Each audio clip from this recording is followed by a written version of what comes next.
ముఖ్యంగా print media and electronic మిత్రులకు నా నమస్కారములు. గత 2024 ఎలక్షన్స్ తర్వాత కొన్ని పరిణామాల దృష్ట్యా మన ఉప ముఖ్యమంత్రి గారైన పవన్ కళ్యాణ్ గారి ఆశయ సాధన కోసం మన ఒంగోలు నియోజకవర్గ మాజీ ఎమ్మెల్యే గారైన బాలినేని శ్రీనివాసరెడ్డి గారు మన పవన్ కళ్యాణ్ గారి సమక్షంలో ఆ రోజు మన ఉండవల్లిలో మన తాడేపల్లిలో పార్టీ ఆఫీసులో చేరటం జరిగింది. అదేవిధంగా ఆ రోజు మేము కూడా బాలినేని గారి పక్కనే ఉండటము, మేము కూడా పవన్ కళ్యాణ్ గారిని ఆ రోజు కలవటం అవన్నీ జరిగినాయి.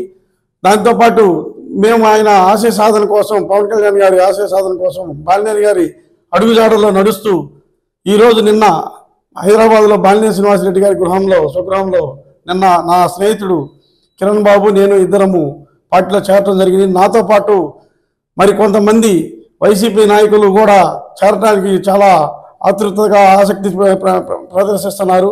అదేవిధంగా ఈరోజు మన ఒంగోలు నియోజకవర్గంలో కూటమి ప్రభుత్వం పనులు, మన పెన్షన్లు అయినా ఏవైనా కానీ బాగా సక్రమంగా జరుగుతూ మన పవన్ కళ్యాణ్ గారి ఆశయ సాధనలు జరుగుతున్నాయి. కాబట్టి ఈరోజు ఈ యొక్క జనసేన పార్టీలో చేరటం జరిగింది. ఇదే విధంగా ఈ మంచి కార్యక్రమాలు జరుగుతూ మన బాలనాగేంద్ర గారు ఆధ్వర్యంలో రోజు మన డొక్కా సీతమ్మ అన్నదాన కార్యక్రమం జరుగుతుంది. ఈ విధంగా ఆకర్షితున్నయ్యి నేను కూడా వీళ్ళతో పాటు పాలుపంచుకోవాలని ఈ జనసేన పార్టీలో చేరటం జరిగింది.